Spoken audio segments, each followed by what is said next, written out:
Ayolah Pak Pendeta, minta.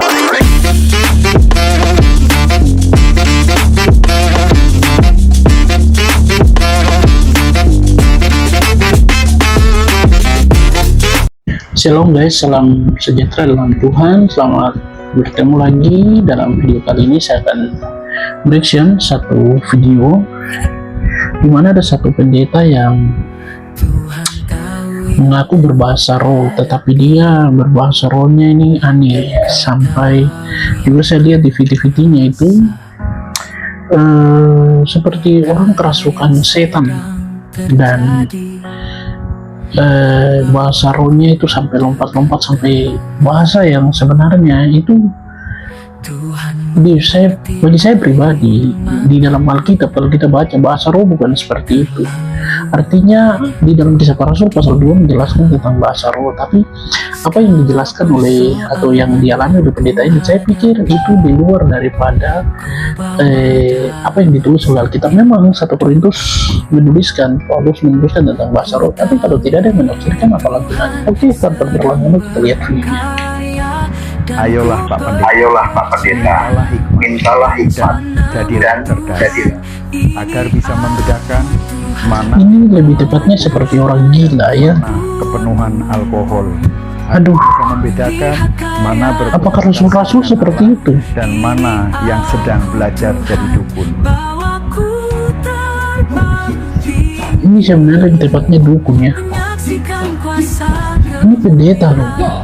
Inilah yang merusak wajah kekristenan.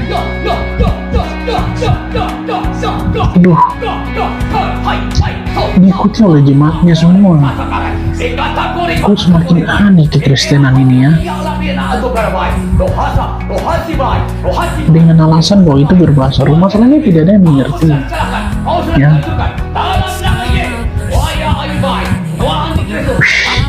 Oke guys, jadi seperti itu ya.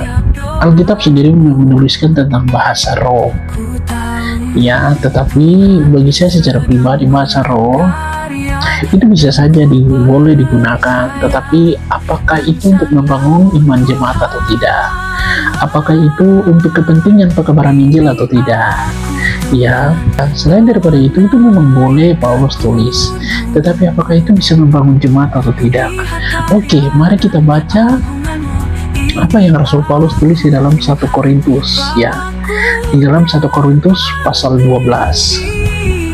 Rupa-rupa karunia tetapi satu roh ya. Sekarang tentang karunia-karunia roh, aku mau saudara-saudara supaya kamu mengetahui kebenarannya. Kamu tahu bahwa ada waktu kamu masih belum mengenal Allah. Kamu tanpa berpikir ditarik kepada berhala-berhala yang bisu. Karena itu, aku mau meyakinkan kamu bahwa tidak ada seorang pun yang berkata-kata oleh Roh Allah dapat berkata-kata. Dapat berkata, terkutuklah Yesus. Dan tidak ada seorang pun yang dapat mengaku Yesus adalah Tuhan selain oleh Roh Kudus. Ada rupa-rupa karunia tetapi satu roh, dan ada rupa-rupa pelayanan tetapi satu Tuhan, dan ada berbagai perbuatan ajaib, tetapi Allah adalah satu yang mengerjakan semuanya dalam satu orang, dalam semua orang. Tetapi kepada tiap-tiap orang ini karuniakan pernyataan roh untuk kepentingan bersama, jadi bukan untuk kepentingan sendiri ya.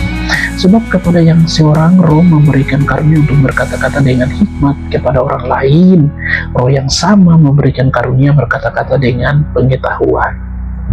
Kepada yang seorang roh yang sama memberikan iman, dan kepada yang lain memberikan karunia untuk menyembuhkan ya. Kepada yang seorang roh memberikan kuasa untuk mengadakan mujizat, dan kepada yang lain ia memberikan karunia untuk bernubuat, dan kepada yang lain ia memberikan karunia untuk membedakan bermacam-macam roh. Kepada seorang dia memberikan karunia untuk berkata-kata dengan bahasa roh, dan kepada orang yang lain ia memberikan karunia untuk menafsirkan bahasa roh itu. Tetapi semuanya dikerjakan oleh roh yang satu dan yang sama, memberikan karunia kepada tiap-tiap orang secara khusus seperti yang dikehendakinya. Ya. Jadi apakah itu membangun iman jemaat atau tidak? Ya, di dalam Kisah Para Rasul pasal 2 kita baca di sana, bukan orang lidah-lidah api nyala atau ada di atas kepala para rasul lalu orang itu melakukan gerakan-gerakan seperti itu. Ya, tetapi Kisah Para Rasul mencatat bahwa mereka berbicara di dalam bahasa yang bukan bahasa mereka. Ya, ketika mereka berbicara, orang-orang dari Partia, dari Mesopotamia, dari Arab, dari Galatia, atau dari daerah-daerah Asia, itu mendengar apa yang mereka bicara. Jadi Bapak Pendeta yang tadi saya pikir itu bukan bahasa roh, tapi lebih tepatnya adalah kerasukan setan. Ya, ini tidak benar. Inilah yang mengacaukan dan menghancurkan kekristenan itu adalah pendeta-pendeta yang tidak mengerti Alkitab. Ya, dan ya saya tidak bilang Bapak itu salah, tapi apakah itu sesuai dengan firman Tuhan? Ya, itulah. Saya pikir Bapak ini harus diperiksa kembali lagi pengajarannya.